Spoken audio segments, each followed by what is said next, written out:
мамлекеттик тил комиссиясынын жетекчиси Мелис Мураталиев болду. Мындайча айтканда, де юра мамлекеттик тил болду, де факто баягы эле калыбында калды. Бизге келип эле мамлекеттик тилдин макамына тиешелүү маселе көтөрсөң эле бүттү. Башка улуттарды басынтуу, анан башкалар түшүнбөй калат, анан орус тилдүүлөр эмне болот деп эми башка сабактан көчүү экзаменин берсе болот экен да, анан кыргыз тилинен кошуп койсо бүттү, азап. Душман болуп калдык да. Мыйзамдарды кабыл ала бергиле депутаттар. Анын чара көрүү маселесин унутуп эле коюш керек, анда жазалоочу болуп калып турбайбызбы деген мындай мыйзам ченемдүү суроо туулат да. Тилибизден өтүрөбүз, биз кыргызбыз, байыркы элбиз деп айтып эле келатабыз. Манасыбыз менен, төкмөбүз менен, комузубуз менен сыймыктанып бүттүк. Бирок иш жүзүндө эчтеке жок да. Менин түшүнүгүмдө кайра эле кыргыз деген ким дегендечи, бүгүн кыргыздар жокко деп ойлойм да.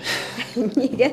Кыргызды канчалык бирөө сырттан келип аны кырып жоём деген сайын кыргыз ошончолук кычайт. Баары корголоп жака бияка жатса кыргыз жаштары кайра тирилип чыгып атат. Бирок бүгүнкү кыргыз биз кыргыз эмеспиз. Эмне үчүн? Өлүп атабыз.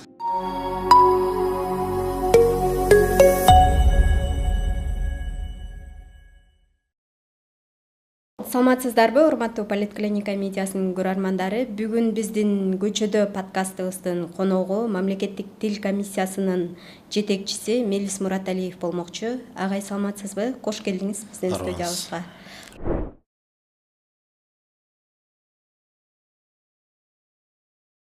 Убактыңызды бөлүп келип бергениңизге ыраазычылык билдиребиз.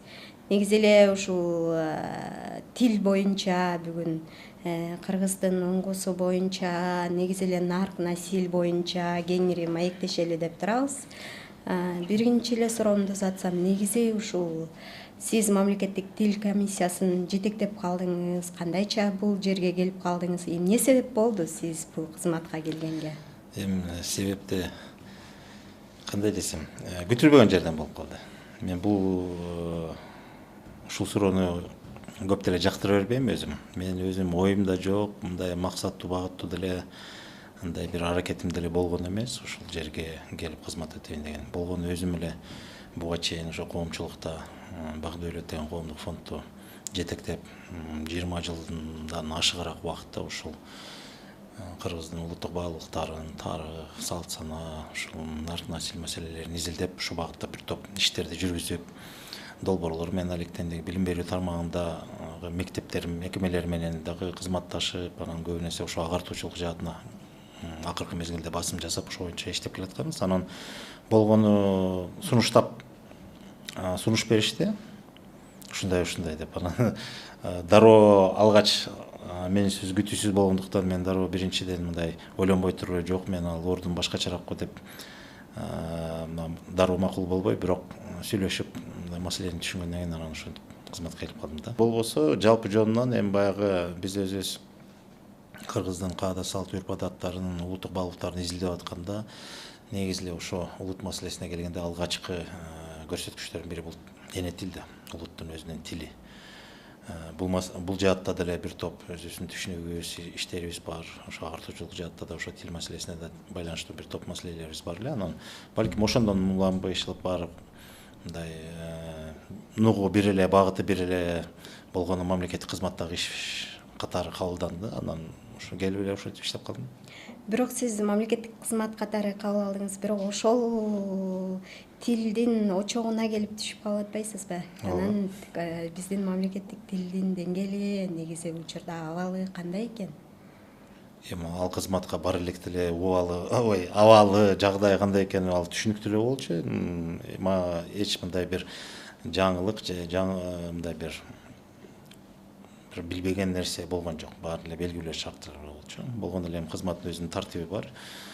Белгилүү бир иш жүктөмдөр бар, милдеттер бар. Ошону туура так аткарса эле иш чыгат деген эле түшүнүктөмүн да. Акыбалыбыз эми эгемендикти алгандан бери кандай акыбалда экенибизди ал бир топ эле жалпы эле коомчулукка белгилүү эле болуш керек. Эл катары, жаран атуу катары ошо тилге кайдыгер эмес адам катары мен деле ушул маселени түшүнүп турам. Азыр биз мактанарлык деңгээлде эмеспиз мамлекеттик тилибиз. Себеби мамлекеттик тил деген макамыбыз бар болгону менен, бирок кыргыз тили азыр белгилүү бир улуттун эне тили катарында гана өзүнүн ордун ээлеп келет.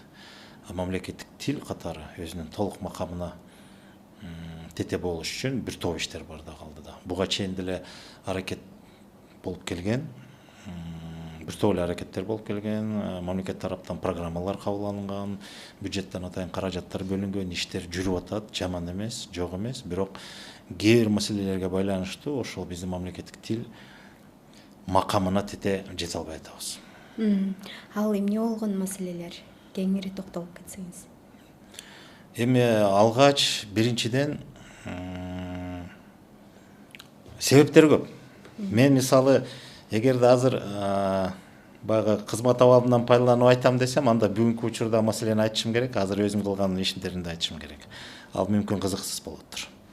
А эгерде тереңинен тамырынан ойлонуп кетсе, буга дагы тарыхый себептер да бар да. Мен мисалы ошондон козголгум келип атат.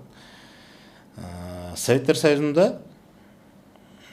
Союзунун курамына кирген республикалардын ичинен 15 республикадан турган СССР эле, ошонун ичинен Кыргыз республикасы, же болбосо кыргыздар деп коеюнчу, кыргыздар. Ал кезде бир эле тил болчу, орус тили, мамлекеттик тил. Ошол орус тилин орустардан кем эмес өздөштүрүп, кенен сүйлөп, эгерде мындай көрбөй туруп сүйлөгөн кишини бул ким сүйлөп атат деп суроо берсем, кыргыз деп эч ким мындай оюна да келчү эмес, кыргыз сүйлөп атабы депчи. Ушундай акценти жок, таза, тунук, адабий ченем менен орус тилин биз мыкты өздөштүргөнбүз. Анан ансына ал кезде ал доордо талап да ошондой болгон. Баягы Советтер Союзунун курамына кирген баардык республикаларда эгерде жогору өсүп, мындай бийиктейин десең, кызмат абалы боюнча, анда албетте өзүнүн бир партиянын талаптары, анан мамлекеттик тил, орус тил, жана башка. Анан ошол эле убакта бирок таң калыштуусу, мына биздин Бишкекте ал убакта Фрунзе деп аталган борбордо орус тили кайнап, жашоо тартиби бүт орус тилинде жүрүп, айылдан келген биздин кыргыз жаштары окууга тапшырганы келгенде, мектеп бүтүргөндөн кийин жалаң орус тилинде окутулуп, аргасыздан орус тилин өздөштүргөнгө мажбур болуп, бирок ошого да карабай, кыйналбастан үйрөнүп, өздөштүрүп, мыкты сайрап, билим деңгээлин жогорулатып, андан кийин чоң кызматтарга барып иштеп өмүр өтөт. Мындайча айтканда. Бирок калган республиканын бардык аймактарында кыргыз тили кадимкидей өз орду менен, турмушу менен болот. Ошону менен бизде мындай бир ажырым пайда болгон да. Борбордо орус тили басым кылган, калган айыл кыштактарда, жер областтарда кыргыз тили, эне тили катары өз орду менен кете берген. Салыштырмалуу ошол эле убакта мисалы Өзбекстанда башкачараак болчу. Өзбекстанда Союз убагында деле өзбектер өзбек тилинде иш жүргүзүп, өзбек тилинде сүйлөп, бардык нерсеси өзбек тилинче болгон. Андан тышкары дагы мисалы орустар келип Өзбекстанда өзбекче сүйлөп калышкан. Анан ушул суроо болот да, эмне үчүн кыргыздар оруска ыктайт дагы өзбектер тескерисинче орустарды өздөрүнө ыктатып алды деген мындай бир байкоо бар болчу да. Анан ошондон кийин мындай бир ойлонуп көрсөк бир кызык маселе бар экен.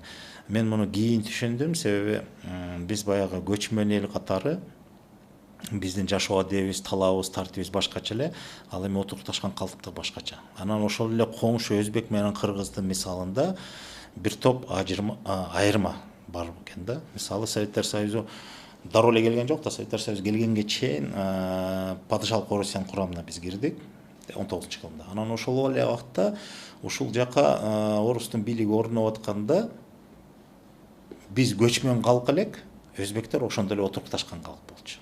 Өзбектер ошондой эле чоң шаарларды куруп, мага чейин түптөлүп калган шаар, маселе өзбектин кыйынындыгы эмес, бул миңдеген жылдар бою калыптанган шаарлар. Анан ошол жерде алар жашап, отурукташып, ошол жерде соода түйүндөрүнүн негизинде жашоо тирилиги уланып, мындай кыскасы аларда жашоо кайнап аткан жерге орус бийлиги келип, өкүлдөрү келгенде, ошол кайнап аткан шаарларга алар ошол жака байланышты.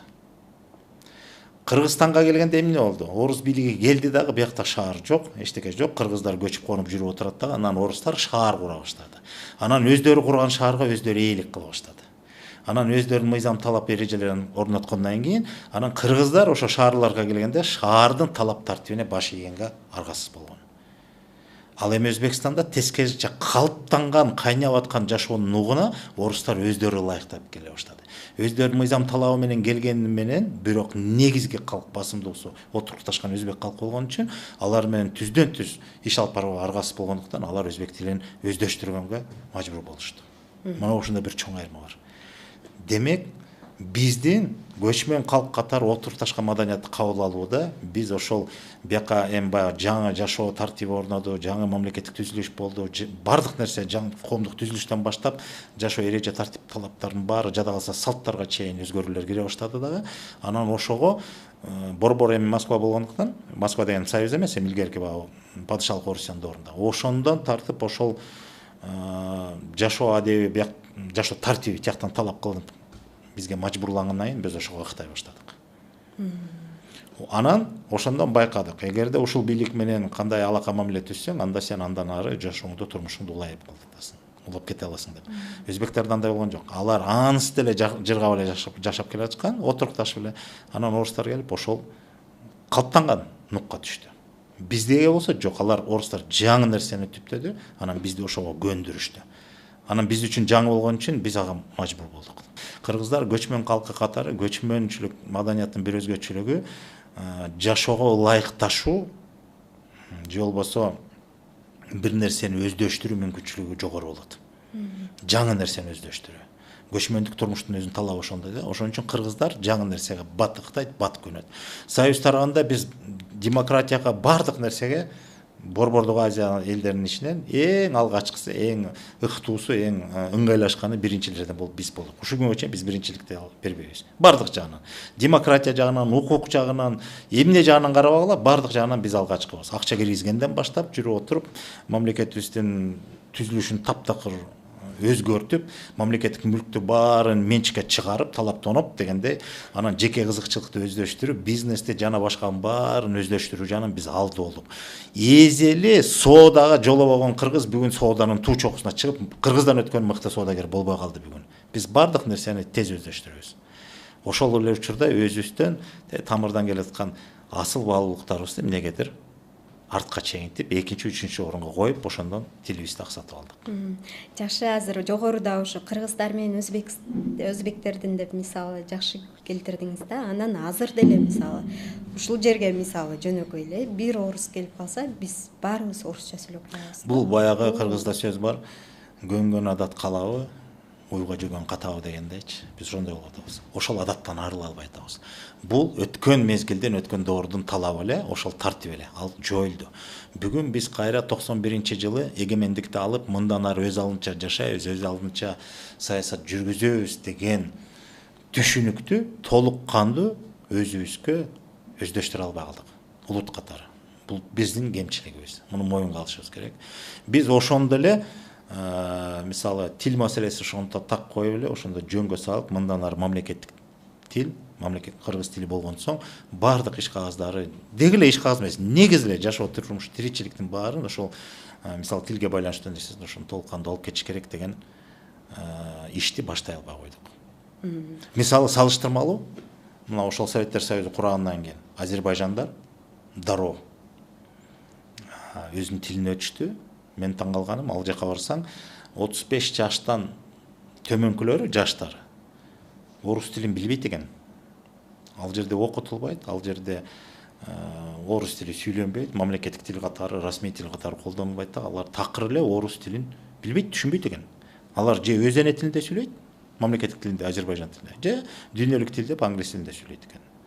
Ушул сыяктуу кээ бир мамлекеттер дароо өзүнүн угуна коюптур. Мисалы Өзбекстан башынан эле аларда союз учурунда деле маселе болгон эмес, ошон үчүн аларда өзбек тили мындай мамлекеттик тил болду, боло албады деген маселе деле коюлбайт ал жерде. Ал башынан эле өзүнүн тилин бербей, өзүнүн угунда өнүгүп келген.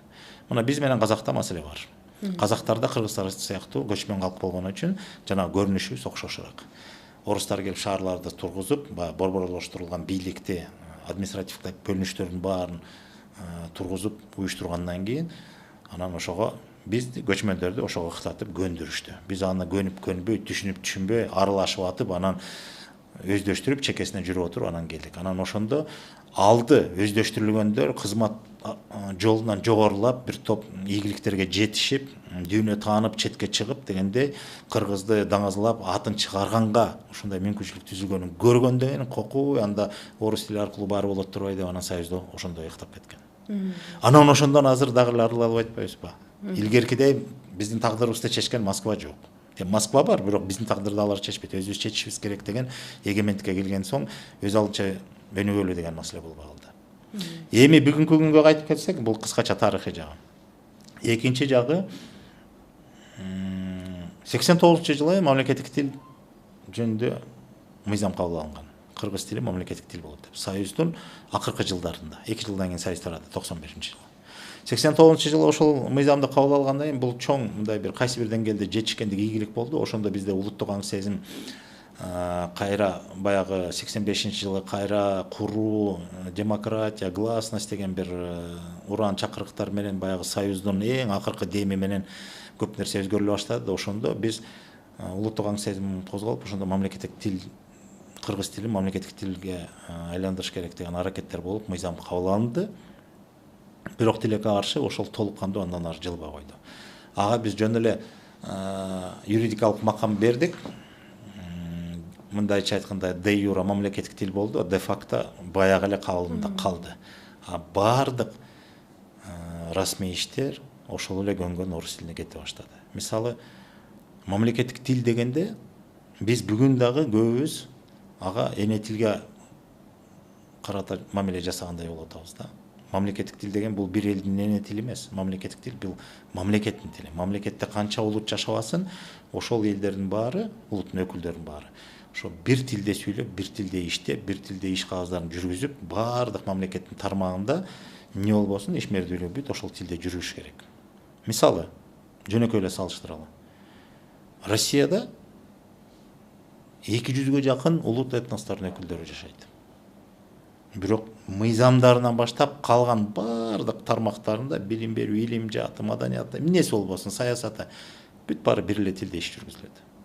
Башка улуттардын эне тилдерин баягы өнүктүрүү, окутуу ал маселеси орду менен, бирок мамлекеттик тил бир эле тилде. Мисалы, мамлекеттик бийлик өкүлү мамлекеттик тилди билмейин иштей албайт. Мамлекеттик тилде иш кагаздары бар, мамлекеттик тилде гана иш жүргүзүлөт деген мындай кадыресе мыйзам черемдүү көрүнүштөр бар да. Мейли Россия менен дайыма эле ушундай бир алака мамиле ушундай болуп атат десең, башканы коелу. Европанын кайсы мамлекетине барбаңыз, барып эле жүрөбүз. Турцияга барыңыз, башка мамлекеттерге баргыла. Мындай калыптанган, союзга тиешеси жок калыптанган мамлекеттерди алып карап көрөлүчү.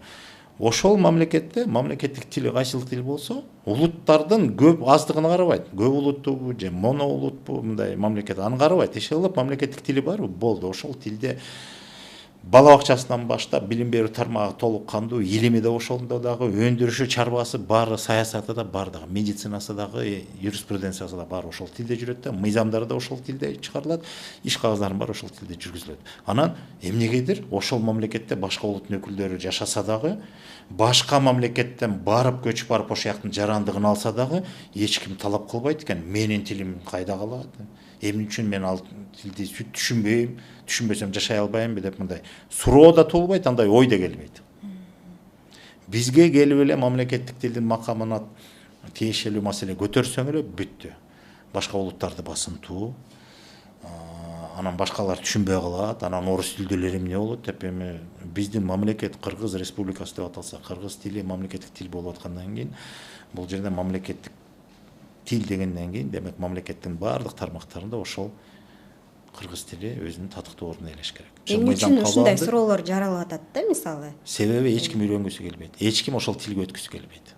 Калыптанган нук бар да, мисалы ошол эле өкмөттүн иши дейлиби, кайсы тармак министрлик, ведомстволор болбосун, ошол эле билим берүүнү айталычы. Башкасын кой, билим берүүнү.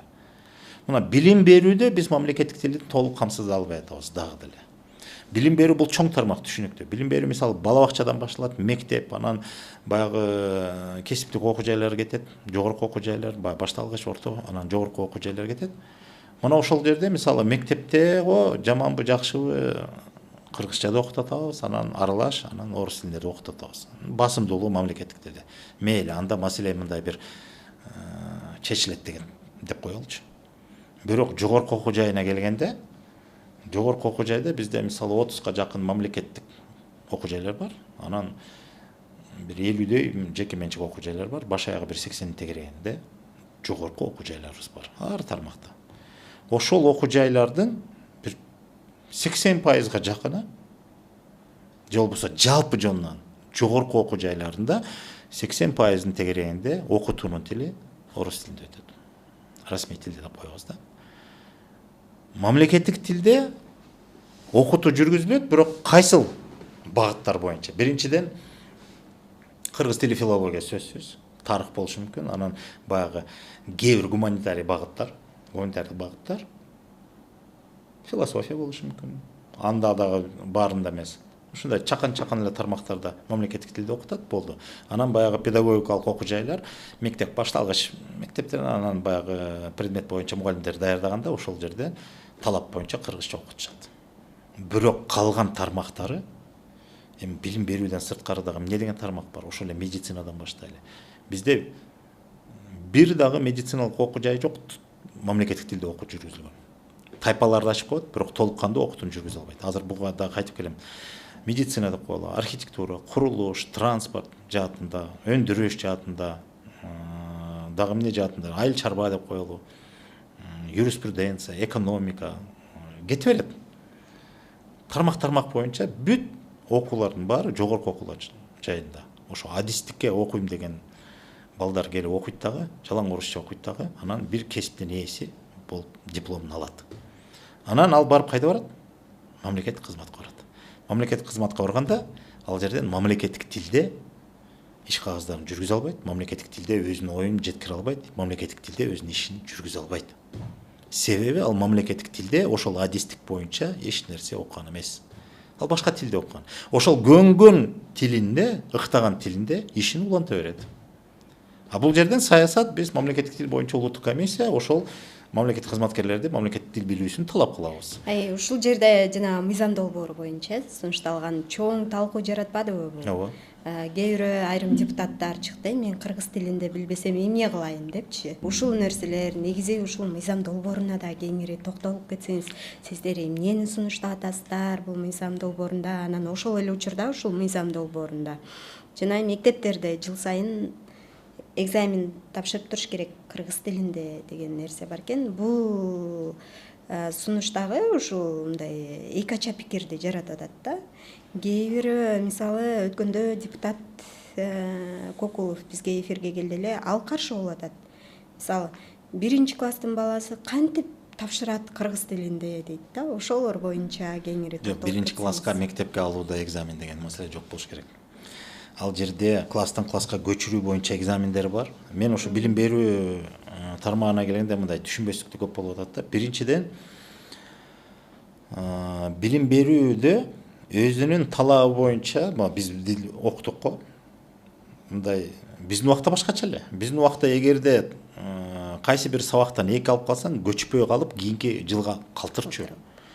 Мен таң калганым быйыл дебедимби? Деги эле могу акыркы жылдары, деги эле азыркы заманбап биздин билим берүү тармагында 2-чи жылга калуу дегенди угуп элек. Жок да. Мында ойлонуп көрсөң, бүт барып сону окуп атат деген сөз да. Бирок маселе андай эмес да. Чындап жөн эле чоюп барып эле өткөрүп коюп атышат. Анан ушул маселе класстан класска көчүү экзамендери деген бар. Ал мындай билим берүүнүн талабы боюнча белгилүү бир сабактардан экзамен берет. Ошого эле мамлекеттик тил жөнүндө сынакты кошуп коюшкан. Ушуну кошуп койду, болду, бале калды да.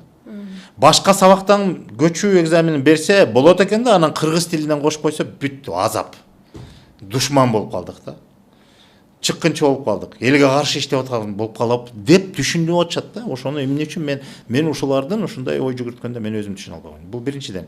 Экинчиден, жана мен баштап аткан оюмду кайра уланткым келип атат да. Эмне үчүн ушу мезгилге чейин мына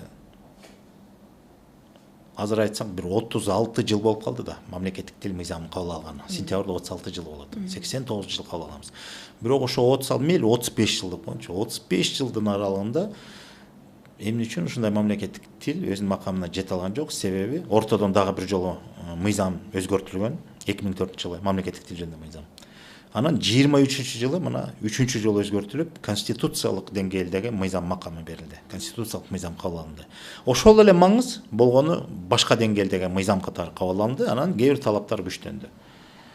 Анан ошол 35 жылдын аралыгында Биз мыйзамды чыгардык, талап тартип бар, ал жерде беренелер бар, ар бир тармакка тиешелүү өзүнчө беренелер так белгиленген.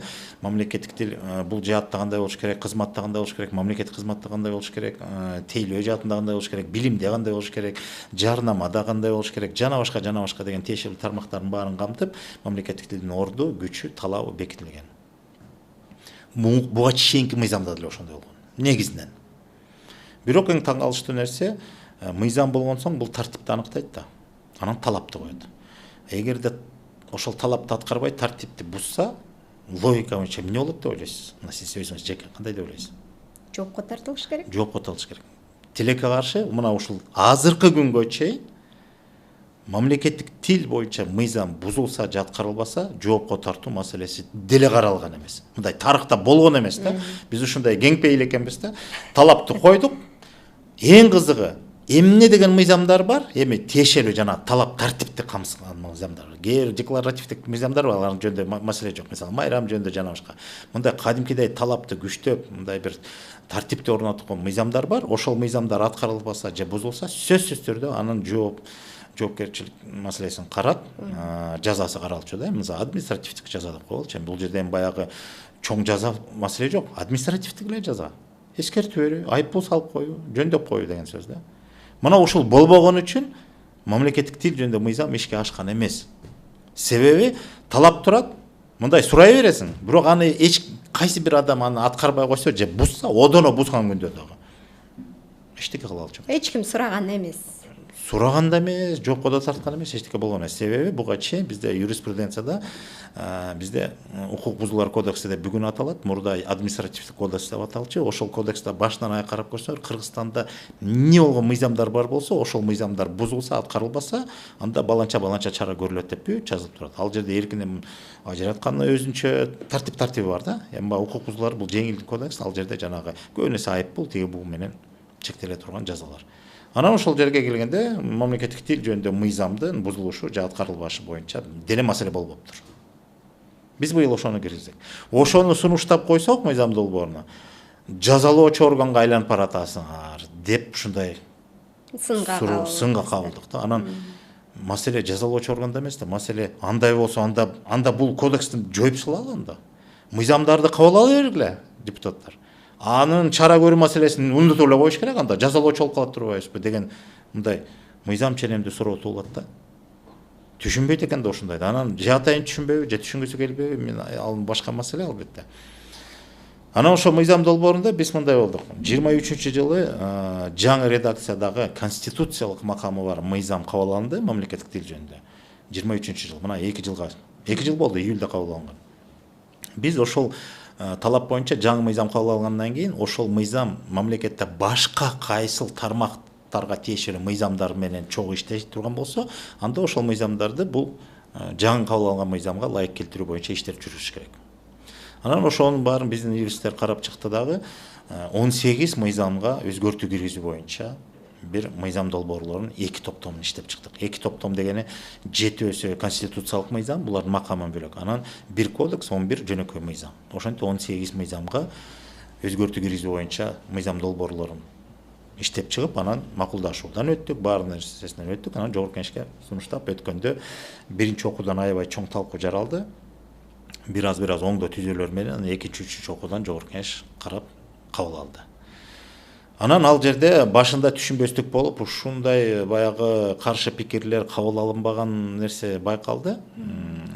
Анан мен таң калганым, жогорку кеңеш өзү кабыл алган 23-жыл кабыл алган мыйзамдын талаптары кандай турса, биздин конституциялык мыйзамда, ошол эле талаптар берки мыйзамга ылайыкталат да. Мисалы, мамлекеттик кызматкерлер мамлекеттик тилди билүүсү талап деп коллонгон. Мамлекеттик кызмат жөнүндө да тиешелүү кызмат адамдары жөнүндө ар бирөөнүн өзүнүн тиешелүү мыйзамдары бар да. Мисалы, соттор жөнүндө болобу, прокуратура боюнча болобу, нотариат болобу, жогорку кеңеш болобу, президент болобу, кимиси болбосун. Анан ошолордун мыйзамдарында, аракетте мыйзамдар дейт эле, мамлекеттик тилди билүү талабы жок болсо, ошону киргизип атабыз да. Ылайык келтириш үчүн. Ошону киргиздик, болду, бале калдык. Өзгөчө мен таң калганым, баардык кызмат адамдарына эч ким эчтеке болгон жок. Анан жогорку кеңешке келгенде ошол жерден бир чоң чатак чыкты.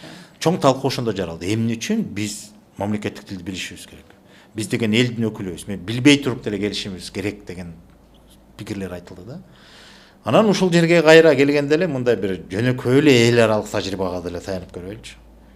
Ошол эле Россия деп атабыз. Мына бизде расмий тил макамы бар, орус тили бар да. Эми Россия менен канча 2 кылымдан бери мындай тарыхыбыз, багытыбыз, жолубуз бир болуп калган үчүн алыстап кете албай атпайбызбы? Азыр деле мындай байланышыбыз бар. Азыр деле алар менен экономик, социалдык мамиледе биз кызматташып атабыз. Эми ал кеп анда эмес.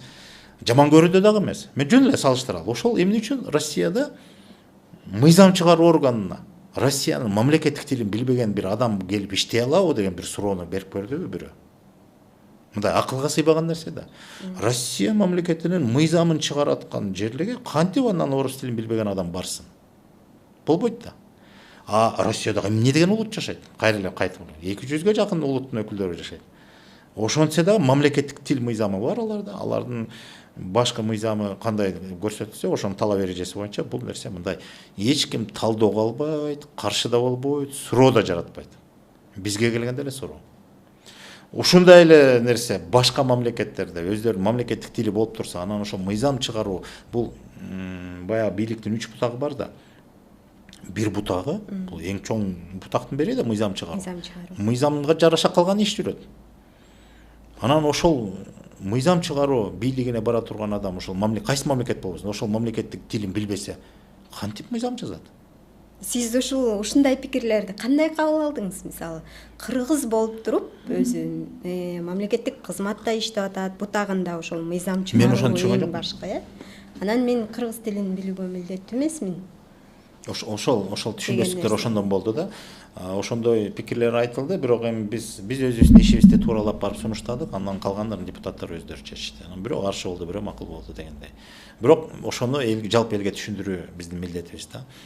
Анан эң кызыгычы, буну эгерде биз тил комиссиясы өзү ойлоп таап, ушуну депутаттар ушуну билгиле деп биз жеке өзүбүздүн бир демилгебиз менен ошол маселе болсо, анда башка бир жөн эле.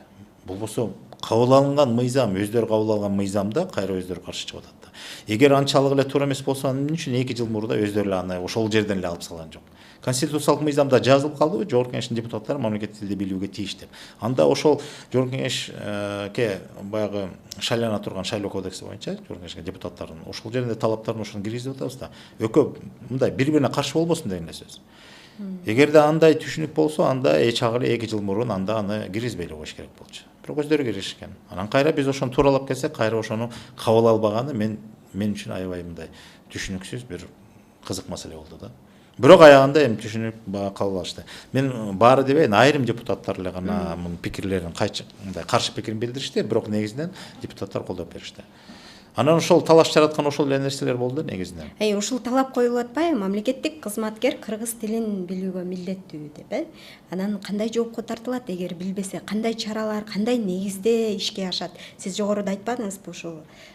Бар ошол нормалар, бирок ишке ашпайт, эч ким сураган эмес депчи. Эми биз быйыл ошону киргиздик. Азыр ошол мыйзам долбоорлору Жогорку Кеңеш тарабынан кабыл алынды, буюрса. Эми бир айдын ичинде президентке кол коюуга жиберилет. Президент кол койгондон кийин анан күчүнө кире баштайт. Мына ошондо күчүнө киргенде, анда эми ошол мамлекеттик тил жөнүндө конституциялык мыйзамдын аткарылышы боюнча ошол эмне ченемдер, эмне талаптар болсо, ошол боюнча мындай көзөмөлдөө иши жүрө баштайт. Эми ошолор бузулса, аткарылбаса, анда чара көрүү маселеси менен, ошол механизм менен мындай тизгиндесе болот деп коелучу, жөнөкөйлөп айтканда. Буга чейин ал нерсе болгон эмес. Ошол механизм кандай иштейт? Кеңири токтолуп кетсеңиз. Кандай иштейт?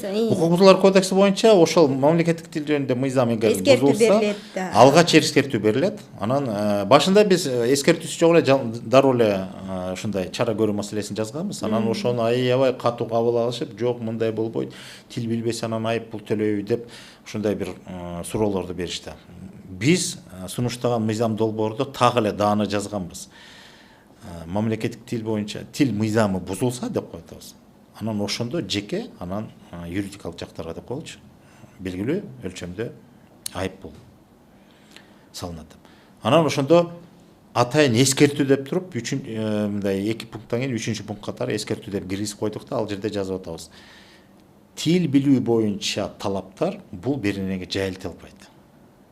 Бул деген эгерде мыйзам көп тармакта да, тил билүү талабы бул бири-бирине да бар. мамлекет кызматкер тил билиш керек. Ошол тилди билбесе кайсы бир кызматкер ал боюнча алып айыппул төлөбөйт. Мыйзам антип иштебейт. Тилди бузса, мисалы мен жөнөкөйлөп айтып, анан кайсы убакта дейт да, мисалы айтайын. Баарыбызда азыр баягы көчөдөн басып турсаң, көзгө сайыла турган бир оркоюп көрүнө турган бир жарнама маселеси. Мына жарнама жөнүндө мыйзамда турат. Мамлекеттик тилде, анан расмий тилде. Мамлекеттик тилде биринчи жазылат, расмий тилде экинчи. Мамлекеттик тилдегиси тексти чоң шрифт менен жазылат, расмий тилдегиси кичирээк жазылат. Бүт жазылган. Бирок аны эч ким аткарган жок. Мына ошондой жарнама көрсөк, аныкталса, эгерде мыйзам бузулуп атса, анда болду. Анда ошол боюнча айыппул салынат. Буга чейин бир дагы жарнама берүүчүлөр андай чарага кабылган эмес. Экинчи маселе, мекемелердин аталыштары көрнөк деп коюлат. Жарнама деген ал түшүнүктүү, ал коммерциялык багытта. Көрнөк деген мисалы мекеменин аталышы, дүкөндүн аталышы, министрликтин аталышы деп коелу. Эмне болбосун, көрнөк. Орусча айтканда вывеска. Ошол жерде мамлекеттик тилде болуш керек. Анан расмий тилде да болушу мүмкүн. Бизде көп жерде андай эмес да. Эгер ошондой көрүнсө, мындай мыйзам бузулду, анда айыппул салат. Кимге? Ошол мекеме жетекчисине. Мекеменин ээсине. Дегендей да. Анан ошол сыяктуу кете берет. Мисалы, кайсы тармакта айтпалы, эми мисалы мыйзамда 40 берене бар, ошо 40 берененин биринде географиялык аталыштар болобу, көчөлөрдүн аталыштары болобу, эмне болбосун, мисалы жана көрнөктүү булар дегенде тейлөө кызматы дейбиз. Мисалы ошол жана жалпыга көрүнө маалыматтар деп коебуз, пресс-курант, меню, жана башка дегендер. Мамлекеттик тилде жокпу? Бул тейлөө кызматы да жалпы. Жокпу? Анда мыйзам бузууга жатат. Ана ким жооп берет? Мекеме жооп берет. Уюм жооп берет. Жетекчиси демек. Ошол сыяктуу министрликтер деле. Мисалы билим берүү тармагында биздин мыйзамда жазып турат. Кыргыз Республикасында билим берүү тармагында жалпы мекемелерде башынан аягына чейин санап өткөндө окутуунун жана тарбиялоонун негизги тили мамлекеттик тил болуп саналат. Мына ошого келгенде мен жогоруда мисал айткам. Жогорку окуу жайларда 80% мамлекеттик тилде окутпайт. Расмий тилде. Расмий тилде окутат. Анан чет тилде окутат. Чет тилде окутабыз. Ага кыйналбайбыз. Ага мугалим да табылат. Баары табылат. Мамлекеттик тилге келгенде мугалим да жок, кесип да жок, материал да жок, пособие жок, жана усулдар жок, окуу курал жок, эчтеке жок да. Башкага баары табылат. Бизге келгенде табылбайт. Биз үчүн айтып атабыз, силер жогорку окуу жай бул билим берүүчү мекеме. Ар бир жогорку окуу жайда атайын окумуштуулардын кеңеши бар, атайын институттары бар, кайра даярдоо бар, квалификацияны жогорулатуу багытында атайын бөлүмдөр бар, борборлор бар. Ошон үчүн ал билим берүүчү мекеме да. Өзү билим берип аткан нерсенин баарын камсыздаш керек да. Аны мамлекеттик тилге коюп, которуп, иштеп чыгып, усулдарын, колдонмолорун баарын кайра иштеп чыкса деле болот да. Каражаттар өз колунда. Чак тагдырын чечип колдоруна тизгинин берип коюшкан. Студенттерден эмне деген каражаттын негизинде коммерциялык багытта өздөрүн актап атышат. Анан ушу мамлекеттик тилге коюу маселеси деле оңой да. Мындай оңой деп айтпайынчы, койсо болот. Ишке ашуучу маселе. Кыйналат оор, кыйналат, издейт, каражат которот. Бирок жазса болот. Мындай колдон келбеген иш эмес да, колдон келе турган иш. Мына ушул маселени деле айтсак болот. Буга чейин эч ким аны караган эмес, аткарган эмес. Бул мыйзам киргеним ушул нерсеге карап туруп, ушул маселени койсок болот. Баягы адам бир жолу мындай бир сөз угуп кагуу жемейинче өзү мындай кыймылдабайт окшойт да. Эми баягы камчыламайынча. Өзгөрүү болбойт да. Буга чейин жумшак мындай айтып патриоттук деңгээлде тилибизди өнүктүрөбүз, биз кыргызбыз, байыркы элбиз деп айтып эле келатабыз. Манасыбыз менен, төкмөбүз менен, комузубуз менен сыймыктанып бүттүк. Бирок иш жүзүндө эчтеке жок да. Иш жүзүндө эми эгерде башкача болбойбу, анда мыйзам жолу менен кандай кылса, мыйзам жолу менен кетели. Ушул айыппулду айтып атпайсызбы? Негизи өлчөмү канча айыппулдун? 17 миң сом. 17 миң, Маселе 17 миң сом ал деле чоң маселе деле эмес. Кээ бирлер мындай ойлошу мүмкүн, болуптур, эмне болсо бир жолу төлөп коем дейт. Бирок мисалы өткөндө бир жерден ушундай сөз болуп сүйлөшүп атабыз, анан биринчисинде эскертүү гана берилет. Маселе акчасында деле эмес, эскертүү берүүнүн өзү дагы бир маселе туулушу мүмкүн. Эмне? Ал баягы укук бузуулар реестрине кирип калат ошол мекемечи. Мыйзам бузду деген сөз. Ушунун өзү деле ошол мекеме үчүн аброй алып келеби деп мындай ойлонуп көрсөк, тескерисинче да. Акча төлөбөгөн күндө дагы бирок кайсы бир мыйзам бузулушу боюнча эскертүү алды деген сөз. Демек бул мекеме Кыргыз Республикасында мыйзамды сыйлабайт, мыйзамды бузуп иштейт экен деген сөз да. Ушунун өзү деле ошол мекеменин өзүнө чоң маселе жаратат. Ушуну да жеткире албай атабыз да. Маселе акчасында анын алып байыштын эч ким ойлогон да жок. Ал 17 000 сом болобу, 5 000 сом болобу, кеп анда деле эмес да. Ошону да түшүнбөй атышат. Бирок ушул нерселер азыр мыйзам долбоор сунушталганына көп болду негизи, бир айдан ашты. Жок, эми жалпысынан бир ай деген эсе баягы жогорку кеңеште биринчи окуудан өтүп, анан экинчи окууга чейин бир ай, ага чейин бир жыл иштедик да. Бул мыйзам долбоорун биз былтыр мен кызматка келгенде, мартта келдим, биз апрель эмес, май айында биз мыйзам долбоорун иштеп чыгып, анан коомдук талкууга жарыялап, анан министрлер кабинетинде баягы бизде бар да, мамлекеттик органдарга макулдашуудан өзүнүн тартип жолу менен өтүп, бир эмес 4 жолу макулдашуудан өттүк. Улам келген сунуштарды кайра кабыл алып, кайра оңдоп, макулдашып, кеңешип атып, баягы жет өлчөп бирге истегенде ошол процесстер баарынан өттүк. Коомдук талкуусунда да болду, анан коомдук талкууну баягы расмий сайтка да жарыялады, каалоочулар өз пикирин айтат, сынын айтат. Андан сырткары атайын биздин мекемебизге көп тармакта ушул мамлекеттик тилге байланышы бар тармактын ээлерин, адистерин да чакырып, ал боюнча да талкуу өткөрдүк, алардын да сунуштарын уктук дегендей. Коомдук баягы уктуруу дегенде, коомдук уктуруу эмес, эми коомдук мындай бир талкуу деп эле болду, жок ошондой эки түрдө коомдук талкуу өттү. Ошонун баарын анан администрацияга өткөрүп, аяктан дагы ийленип, аяктан бул маселе мындай тигиндей деп оңдоп түзөлүп атып, ошол бир жыл убакыт алды да. Анан жазында жогорку кеңешке түшүп, жогорку кеңештен 5 комитетинен өтүп, анан биздин өзүбүздүн профилдик комитеттен өтүп атканда биринчи окуудан мына ошол жерден биринчи талкуу башталды. Анан биринчи пленардык жыйынга келгенде ал жерден жарылды. Анан ошондон тарта бир айдын ичинде, анан эми бир ай өттү. Анан экинчи, үчүнчү окууда карап, берилген сунуштарды эске алып, бир аз оңдолуп, анан буюрса жогорку кеңеш колдоп өткөрүп берди. Бирок азыр ошол жанагы расмий күчүнө кириш үчүн азыр президенттин кол коюусу күтүлүүдө. Ушу жогоруда сиз айтып өткөндөй, негизи бизде тил маселеси жаралбашы керек эле да, чын эле. Сиз айтып жакшы мисалдарды келтирдиңиз. Негизи биз ушул мыйзам долбоорун сунуштоого эмне түрткү болду? Мындай, мисалы, мурунку мыйзам долбоору менен эле иштей берсек болот беле деген. Бул жерде маселе түрткүдө эмес, бул жерде бирөөнүн каалоосу эмес, бул талап. Жаңы мыйзам кабыл алынгандан кийин, эгерде ал жаңы мыйзамга жаңы ченемдер кирсе, анда аракеттеги ошол тармакка тиешелүү мыйзамдар менен шайкештеш керек. Аларга ошол оңдо түзөтүүлөр кириш керек. Бул мындай мыйзам ченемдүү кадамдар да. Бул бирөөнүн ою, демилгеси, бирөөнүн каалоосу эмес. 23-жыл жаңы мыйзам кабыл алынды. 23-жылы ошол жаңы мыйзамды кабыл алып атканда, мурунку мыйзамдан дагы кээ бир ченемдер күчтөндү да, себеби ага чейин аткарылбай келди да. Анан ошолор күчтөндү, такталды, кошумчаланды. Анан ошону жогорку кеңеш кабыл алгандан кийин ошол мыйзамдын өзүндө турат. Эң акыркы беренесинде ушул мыйзамды аракетте башка ченемдик укуктук актылар менен шайкеш келтирүү же ылайык келтирүү максатында иштер министрлер кабинетине жүктөлөт деп.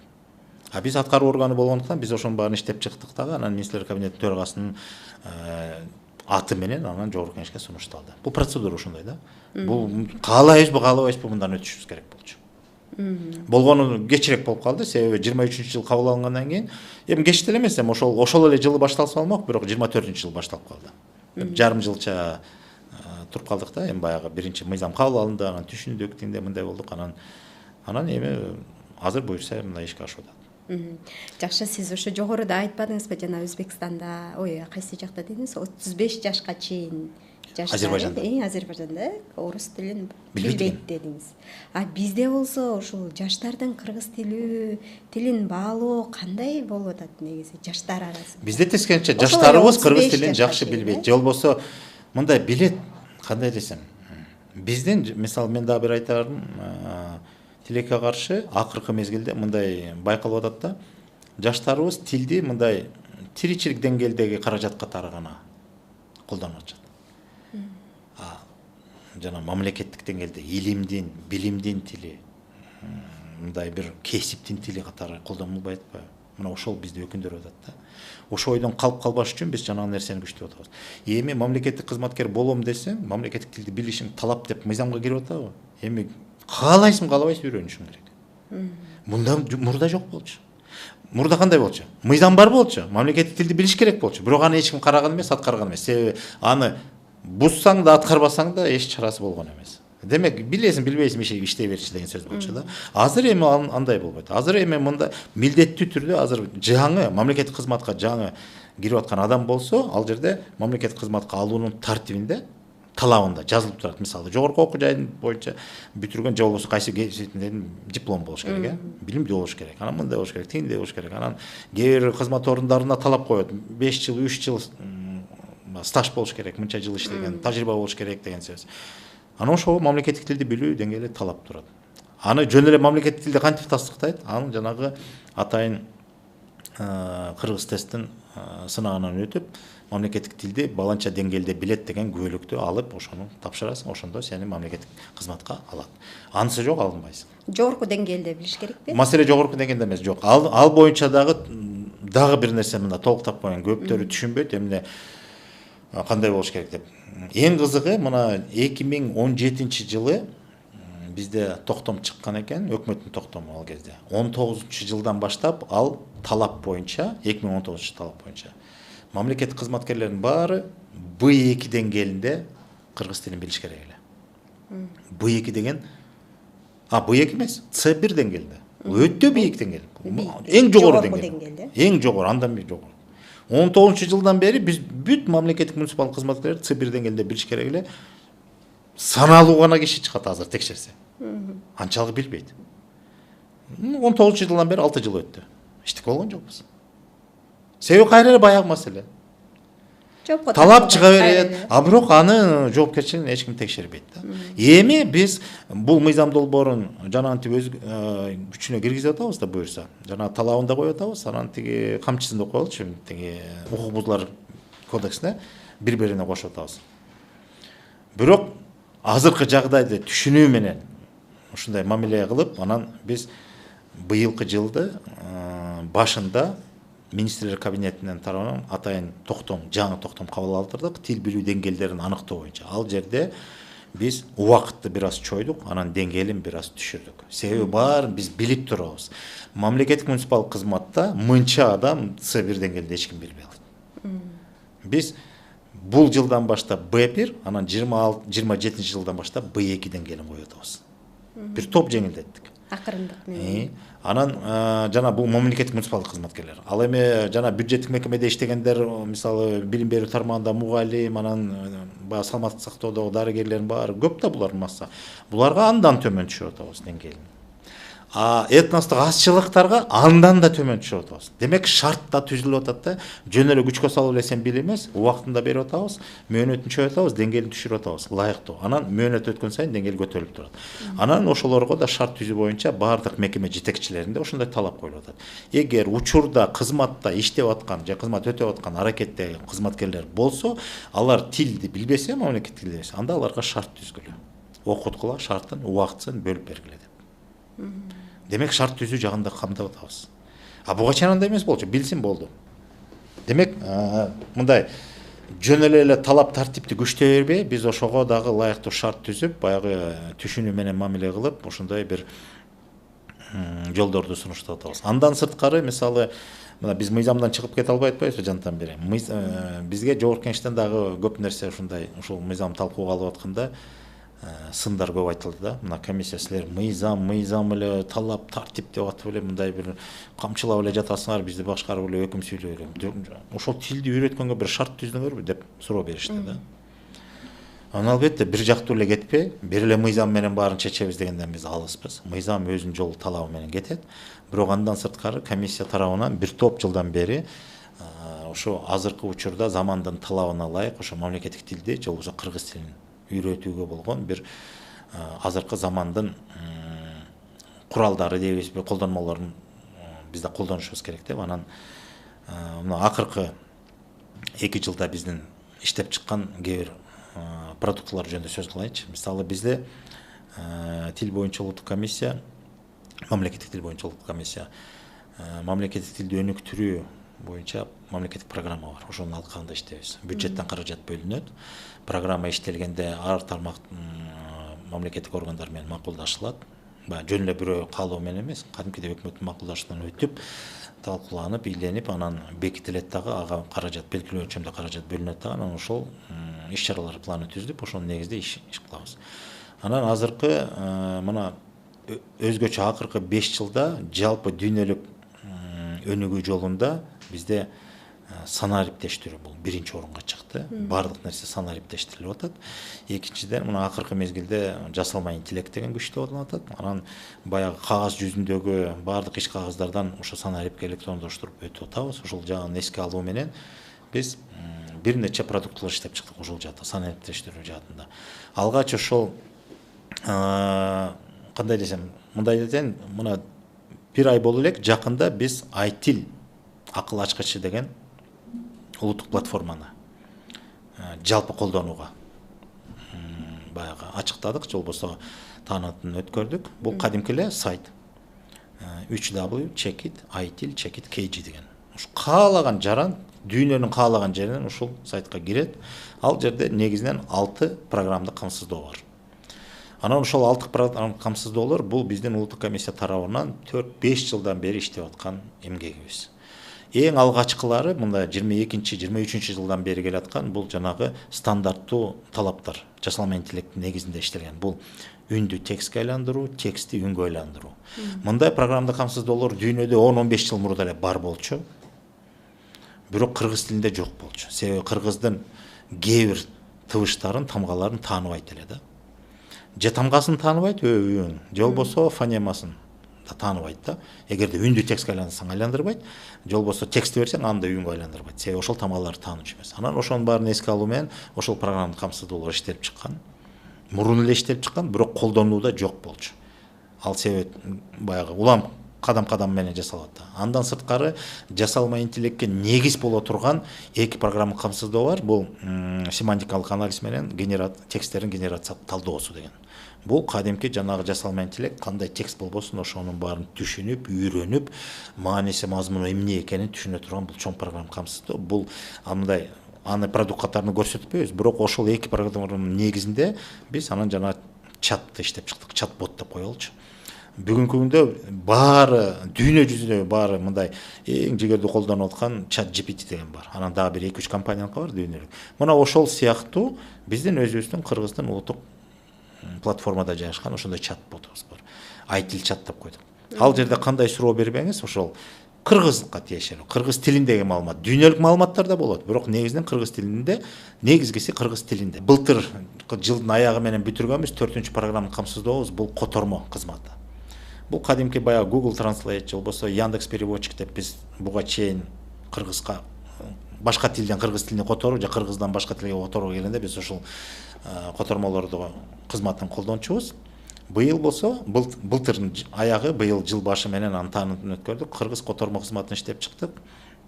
Ал жерде дүйнөлүк 10 тилден кыргыз тилине которот, анан кыргыз тилинен дүйнөлүк 10 тилге которот. Азыр бир маселени жаңы көтөрүп атабыз, улуттук тил корпусун түзүү боюнча. Бул ошол тил корпусун түзгөндө кыргыз тилинде колдонулуучу бардык сөздөрдүн тизмеги, кайсы учурда кайсы сөз кандай жалгашат, уңгу мүчөсү, уланышы, тигинеси, бунусу, анан контекст боюнча кайсы учурда кандай маанини камтыйт, анын антонимдик, синонимдик маанилери болсо деген баарын тизмектеп илимий негизде ошондой бир чоң маалымат базасы түптөлүш керек да.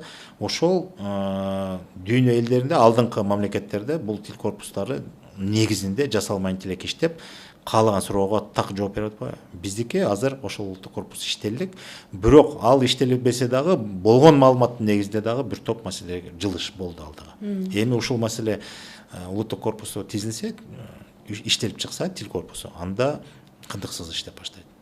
Бул 4 программалык камсыздоо, анан экөөнү быйыл жакында эле киргиздик. Мына бир ай болду. Бешинчиси бул видео котормо кызматы. Видео котормо кызматы бул мисалы дүйнөлүк англис болобу, немис болобу же орус тилиндеги бир маалыматтарды, видео маалыматтар, мисалы жаңылык деп коелу, же билим берүүчү контент деп коелу, же кайсы бир маалымат, видео маалымат болбосун, ошону дароо кыргыз тилине которуп берет да. Анан акыркысы бул OCR кызматы деп койдук. Бул жанагы сүрөт түрүндөгү тексттер болот. Мисалы, жөнөкөй эле турмуштук мисал айтайынчы, бир кыргыз тексти көрүп алдыңар көчөдөн, телефонго тартып алдыңыз. Анан сиз журналистсиз, сиз ошол текст менен иштешиңиз керек, редакциялап. Сүрөткө тартып алганды кайра бирден терип отурбай, биздин ошол кызматыбызга келип ошону жүктөп койсоңуз, ошол сүрөттөгү тексти текст файлына айландырат да, аны Wordко салып туруп, кадимкидей редакция ишин уланта бересиз. Мурда бул Adobe программасы менен дүйнөлүк тажрыйбада бар болчу. Кайра эле баягы биздин кыргыз тамгаларына, кыргыз үндөрүнө байланыштуу болчу. Ыңды тааныбаш үчүн, тааныбаган үчүн алар бир белги коюп койчу. Анан биздин журналисттер өсүбү же үйсү кайсы анда экен деп өзү түшүнүп, редактор түшүнүп, анан ошо текстти жасачу да. Азыр бул автоматтык түрдө ошол программа өзү жасайт. Мына ошондой 6 программаны камсыздоонун камтыган улуттук платформабыз IT KG деген. Эме боюнча, окутуу боюнча сурагым келип атат да, мамлекеттик кызматкерлерди кыргыз тилин окутуу, Ал боюнча бул жакта ушул жерде мисалы окуткула деп атабыз дебедиңизби жогоруда, окутканда каражат жагы келип такалат да бул деле. Анан каражат жагы кандай болот, кандай негизде окутушат, ошол суроолорго жооп берсеңиз. Эми окутуу боюнча мына бизде комиссиянын курамында окуу борборубуз бар атайын. Ошо мамлекеттик кызматкерлерди, мамлекеттик органдарда кызмат өтүп аткан кызматкерлерди, муниципалдык кызматкерлерди мамлекеттик тилге окутуу деңгээлдери боюнча А1ден баштап Б2ге чейинки деңгээлде окутуулар бар. Буга чейин окутулуп эле келген, дагы деле уланып атат. Анан каражаты маселеси мындай, биз эми бюджетте баарын окутабыз дегенден андай мүмкүнчүлүгүбүз жок. Жанагы токтомдо белгиленгендей ар бир мекеме жетекчилери ошондой шарт түзүү маселеси каралган, өздөрүнүн бюджетин эсебинен же сырткары өздөрү мындай мыйзам жол берген булактардан таянып деп. Анан бизге ошо окуу борборуна келип кайрылганда кадимкидей акчасын, каражатын төлөп мекемелер кызматкерлерин окутат. Окутуп эле келген буга чейин. Кээ бирлер өздөрү жеке каражатын эсебинен окутат, эки түрдүү. Ал маселе мындай каражат жок деп токтоп калдык деген иш жок, окутулуп эле келет. Анан андан тышкары биздин программанын алкагында биз атайын белгилүү өлчөмдө каражат бөлөбүз. Ошол боюнча дагы окутуу процесстери жүргүзүлөт. Буюрса. Анан окутуу боюнча айтып коелу, ошол биринчиден ошо окуу борборунун мүмкүнчүлүгү бар, ошондой окутуу. Андан тышкары биз кайра эле жанагы азыркы замандын талабы болгондой дүйнөдө эң мындай тил үйрөтүү жаатында мындай эң алды болгон Duolingo деген мобилдик колдонма бар. Билгендер бар, 100дөн ашык тилди үйрөтөт ал жерде. Дүйнөлүк тилдер үйрөнсө болот да. Анан биздин комиссиядагы 22-жылдары кайрылып ошол Duolingo'га биздин кыргыз тилин киргизип, биздин тилди да ошентип үйрөтсөкпү деп кайрылган экенбиз. Анан бирок баягы дүйнөлүк кырдаалга байланыштуу биз Украина менен Орустун ортосунда согуш болгон үчүн алар санкция кабылып, ошол санкцияга биздин мамлекеттеги эмнегедир тизмекке кошулуп калыптыр да. Биз баягы бизди телебейбиз деп алар бизге баш тартып коюшту биздин сунушубузду. Анан аргасыздан аны күтүп отурмак белек, анан санкция качан бүтөт, анан эмне болот деп отурбай, анан биздин балдар өздөрү эле ошо Duolingo'нун үлгүсүндө өзүбүз улуттук, өзүбүздүн баягы платформада жашкан өзүбүздүн мобилдик колдонмабызды иштеп чыктык. Аты кыргызча оңой. Англис тилинде Easy Кыргыз деп жазылат. Азыр баягы смартфондордун эки түрүнө ылайыкталган Play Market менен тиги App Store'да тең жайгаштырылган. Кааласаңыздар ошо Ак бүркүттүн, Ак шумкардын элеси менен тартылган Easy Кыргыз же болбосо кыргызча оңой деген аталышта ошо мобилдик колдонмо бар. Ошол мобилдик колдонмо кадимки ошо Duolingo'нун үлгүсүндө кыргыз тилин үйрөтөт. Демек, тил билбегендерге А1 деңгээлинен баштап ошону үйрөнсө болот. Бунун көбүн эсе башка улуттардын өкүлдөрүнө, же болбосо такыр кыргыз тилин түшүнбөгөн кыргыздар деле үйрөнсө болот. Азырынча А1, А2 деңгээли иштелип чыкты, колдонууда азыр бар. Андан бул мобилдик колдонмо орус тилинен, анан англис тилинен окутулат. Бирок мына быйыл биз баягы тил саясатын жүргүзүүдө Кыргыз Республикасында жашаган башка этнос катчылыктар бар да. Анан алардын эне тилинен биздин мамлекеттик тилди үйрөтүү маселесин койдук. Мисалы, азырынча биз орус англис тилинен сырткары казак, өзбек, тажик тилинен кыргыз тилин үйрөткөнгө ошондой мүмкүнчүлүк түздүк. Андан сырткары биздин улуттук комиссиянын YouTube каналында, өзүбүздүн YouTube каналыбыз бар. Ал жерде эки түрдүү дагы үйрөтүүчү контентибиз бар. Биринчиден А1, А2 деңгээлинде видео сабактарыбыз бар. Кадимки тема боюнча кетет дагы. Бул көбүн эсе мамлекеттик муниципалдык кызматкерлер үчүн мисалы кызматка киришип атканда кызматка тиешелүү жалпы түшүнүктөр бар да, кеңсе, иш кагаз, тиги бу дегендер, ошол сыяктуу жөнөкөй минимумдан баштап ошол А1, А2 деңгээлинде кантип тилди үйрөнсө болот деген ошол видео сабактарыбыз бар. Кыргыз тилин үйрөнүүгө болгон шарттарын да карап, ошол жаатын да камсыздап атабыз да. Жакшы агай. Анан ушул акыркы учурда негизи улуттук иденттүүлүк маселеси дагы көп көтөрүлүп келет да. Негизи ушул тил саясаты менен улуттук иденттүүлүктүн кандай байланышы бар? Кантип байланышы? Түздөн түз байланышы бар. Негизи эле мындай улутту улут кылган негизги бир көрсөткүчтөр бар да. Улуттук иденттүүлүк маселеси көп жылдан бери эле көтөрүлүп келип атат, коомчулуктар. Болгону мамлекеттик саясатта ал орду жок болчу. Маани берилчү. Эми азыркы учурда, мына азыркы бийликтин учурунда ушул улуттук иденттүүлүк, улуттук баалуулуктар маселеси азыр мамлекеттик саясаттан орун ала баштады. Бул кадыр эсе мыйзам ченемдик көрүнүш. Биз Кыргыз Республикасы деп аталган соң, Кыргыз Республикасынын негизги мамлекет түптөөчү эл катары кыргыз эли болуп саналып атса, кыргыз элинин тарыхын басып өткөн жолу, турмуш тажрыйбасы, анын улуттук баалуулуктары, салт санаасы, маданияты, тили мамлекеттик деңгээлде мамлекеттик саясатын алкагында корголушу же болбосо камсыздалышы бул мыйзам ченемдик көрүнүш. Буга чейин бул жок болчу. Бирок азыркы бийликтин учурунда бул маселенин баары жөнгө салынып, кадимкиде ошол биздин мисалы ошо баш мыйзамыбыз конституциядан баштап, ал жерде жөн эле учка эле бир эки сөз менен жазылып кетчү, болду. Бирок калган мамлекеттик саясатта, турмушунда ал көрүнчү эмес да. Эми азыр мына президенттин жарлыктары менен бекитилген көп маселелерибиз бар. Эң алгачкы мен эсимде президент кызматка киришип атып 21-жылы январдын 29-январда кол койгон номер 1 жарлык президенттин. Бул инсандын руханий адеп ахлактуулугу өнүгүүсү боюнча жарлык кол коюлган. Анын негизинде концепция иштелип чыгып, иш-чаралар планы бар. Демек биз буга чейин жалаң материалдык дүйнө менен алышып атсак, эми руханий байлык жөнүндө сүйлөп калдык. Руханий байлык болгондо бул элдин адеби, таалим, тарбия маселеси, бир улуттук баалуулуктар, улуттук мүнөз деген маселе козголду да. Ошондон ошол жарлыктарын иштеп чыгып жүрүп отуруп, анан кийинки жарлыкка жол ачылды. Улуттук нарк жөнүндө атайын чоң жарлыкка кол коюлуп, ошонун негизинде бир топ иштер жүргүзүлдү, программалар иштеп чыкты. Мына алгачкы биздин мамлекеттик катчыбыз Сүйүнбек Касмамбетов агайыбыз ошол нарк боюнча бир топ чоң иштерди жаратып, жолун түптөп, азыр буга чейин нарк деген сөздү түшүнүгү жок кыргыздар, бул мындай жаңы түшүнүк эмес, баары болуп келген, биз алыстап калганбыз да.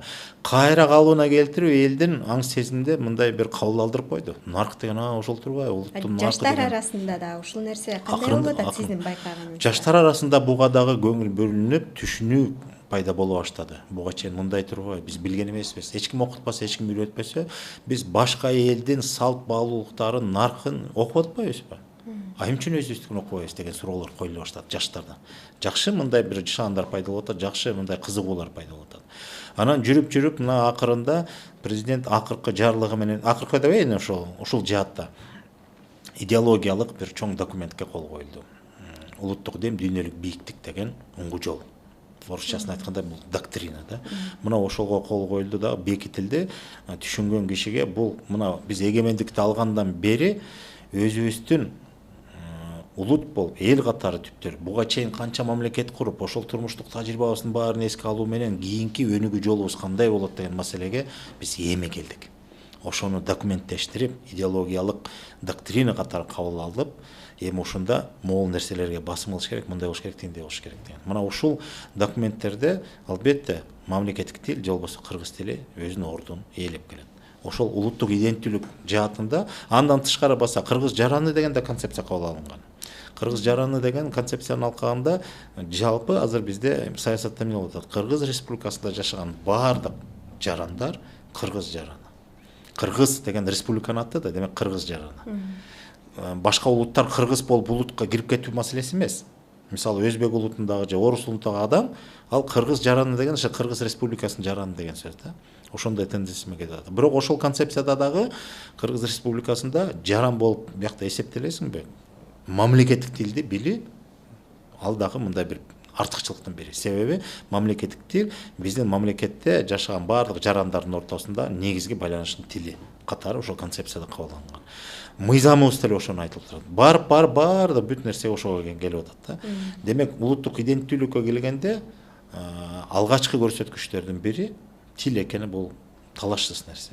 Мисалы ошол тил аркылуу биз өзүбүздүн тарыхыбызды, тамырыбызды билебиз.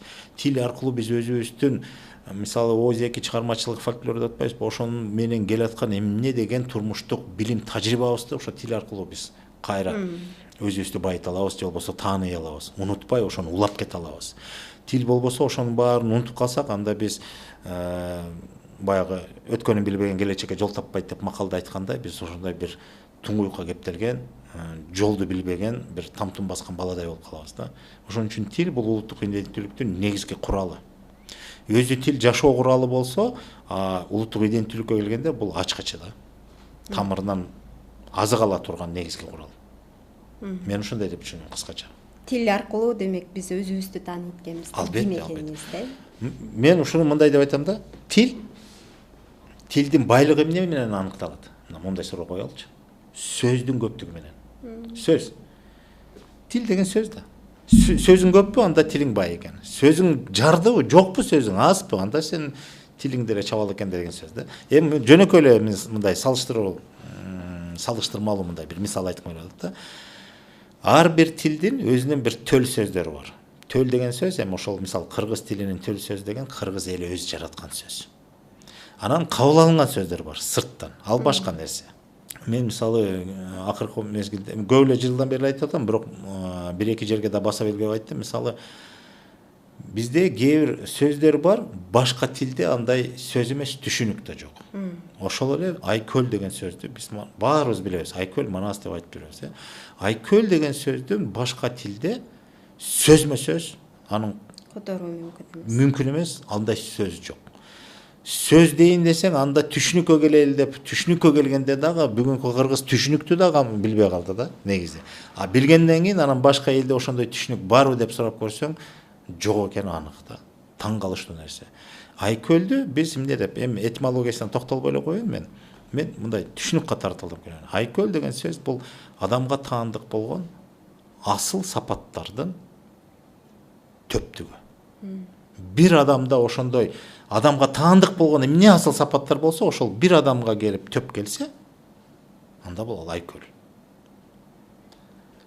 Мындайча айтканда, бул идеалдуу адам, кеми жок адам.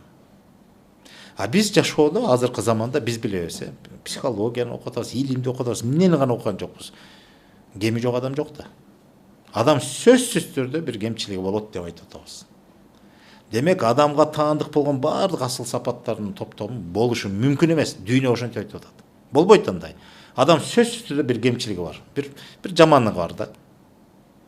Жалаң жакшыдан турууга мүмкүн эмес дейт. Дүйнө айтып атат. Кыргыз айтып атат. Айкөл деген адам бар. Айкөл бул ошол асыл сапаттардын бир адамда топтолушу. Кыргыз бир айкөлдү жараткан. Бир эле айкөл бар кыргызда, ал манас. Демек, ушул жагынан мына бир эле сөздөн биз мына улуттук иденттүүлүк маселесине талдап атабыз. Бир сөздөн биз кыргыз элинин турмуштук тажрыйбасында бар эң бир жеткен, башка дүйнө элдери жетпеген бир бийиктигибиз бар экен. Кыргыз адам баласынан айкөлдү тарбиялап өстүргөн экен. Кеми жок адамды тарбиялаган экен. Манас ошондой болгондо. Башка элде андай түшүнүктүн жоктугу, демек башка элдер, башка маданияттар адамды тарбиялоодо ушундай бийик деңгээлге жеткизе алган эмес экен. Кандай мыкты акылман даанышман болбосун, 1-2ден кемчилиги болгон экен да, аны мындай 100% жакшы адам болбойт деген түшүнүк аларда норма, ченем, мүмкүн эмес дейт. Биз жаратканбыз. Ушунун өзү, демек, бир эле сөздө эмне деген ачкыч, эмне деген турмуштук тажрыйба жатат. Ушунун өзү кыргыздын тарыхын да далилдейт, кыргыздын турмуштук тажрыйбасын да ачып берет, кыргыздын жеткен бийиктигин да көрсөтүп берет. Ким экенин таанытат. Кыргыз бир сөз менен кыргызды кантип чечмелеп берет элеңиз? Мисалы, кыргыз деген ким? Кыргыз деген кимби же сөздүн этимологиясы? Кыргыз деген ким? Кыргыз адамыбы? Менин түшүнүгүмдө кайра эле кыргыз деген ким дегендечи, бүгүн кыргыздар жокко деп ойлойм да. Неге?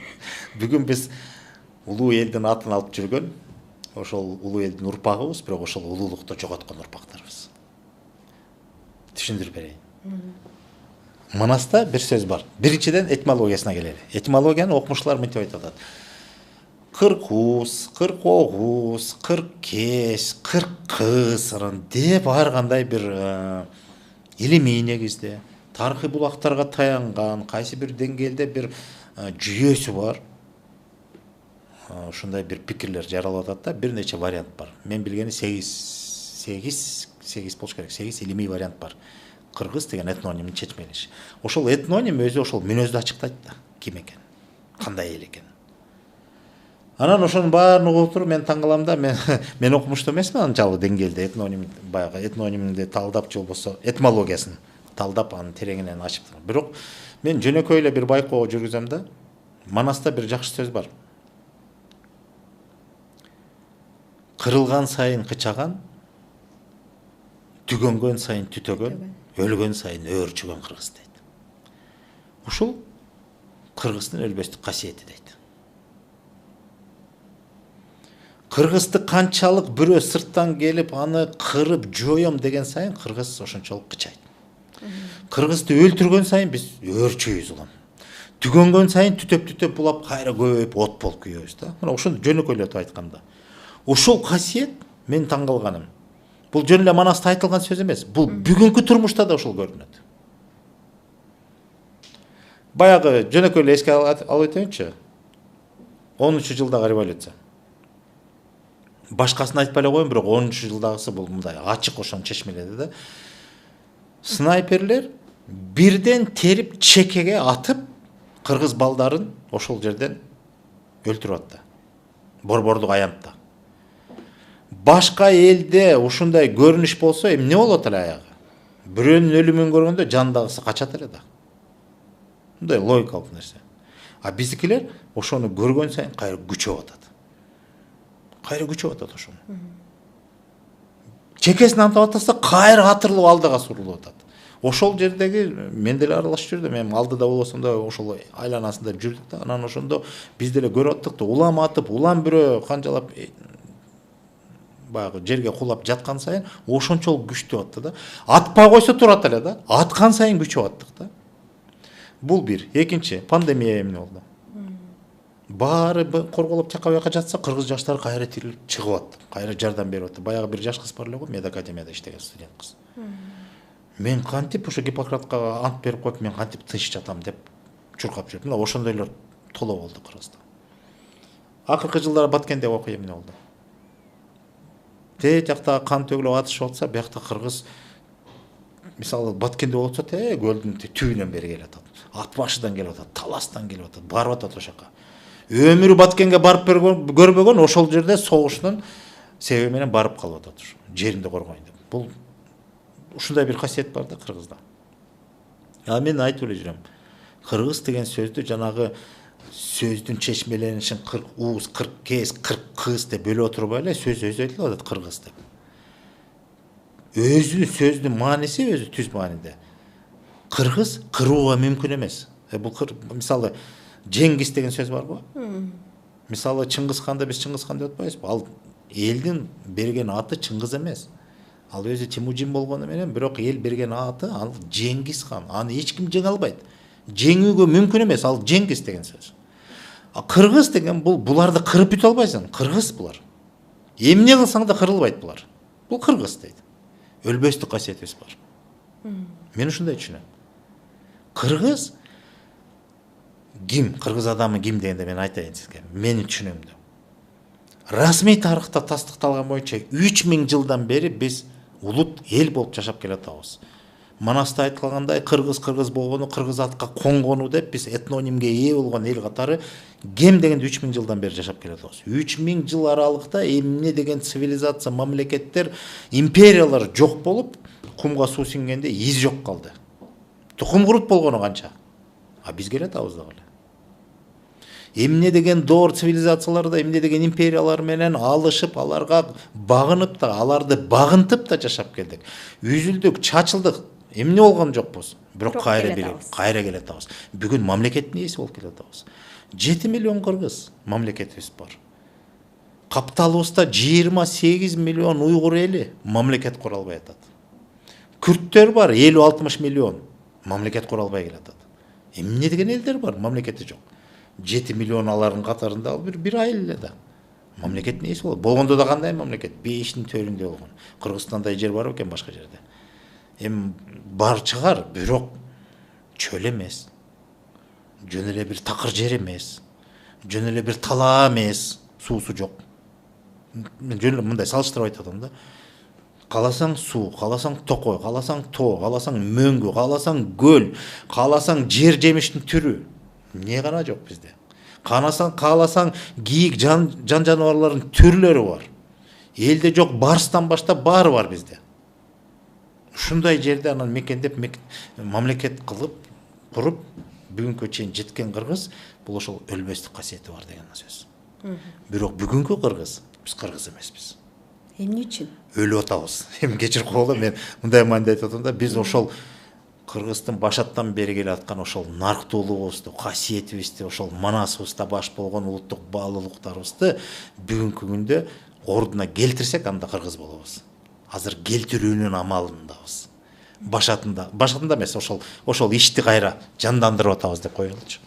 Толук кандуу жете элекпиз. Качан жетсек, ошондо биз толук кандуу кыргыз болобуз. Менин баамда мен мынтип жүргөндө биз кыргыз деген, жылдан кийин сиз ушул нерсе эгерде саясат туура жүрсө, 10 жылда жетсе болот. 10 жылга жетпей жетсе болот. Эгер баарды ордунда туура кетсе. Бирок буга саясат дегеним кандай? Бир гана бийликтин күчү талап эмес. Бул жерде жалпы элдин түшүнүк аң сезими керек. Элдин ынтымак биримдиги керек. Элдин дүйнө таанымынын кайра калыбына келиши керек. Эс тутумдун кайра келиши керек. Айтматовдун жолономандары көп да бүгүн. Жоломандары. Дөнөнбайды тааныбай калган. Толтурады. Ал маңкуртчулук десе бүгүн сөзсүз түрдө мындай дөдөй болуп эчтеке тааныбай калган эмес. Бүгүн заманбап маңкурттун түрлөрү чыкты. Билимдүү маңкурттар көп. Кандай десем, ички дүйнөсү бай маңкурттар көп. Руханий маңкурттар да көп. Эмне үчүн? Себеби байкасаңар, бүгүн кыргыз эмне деген билимге жетип алган, дүйнөлүк философияны, психологияны баарын окуп мыкты, сонун башка техникалык кесиптин ээси бар да, бирок кыргыз экенин билбейт, иши да жок. Бирок билимдүү.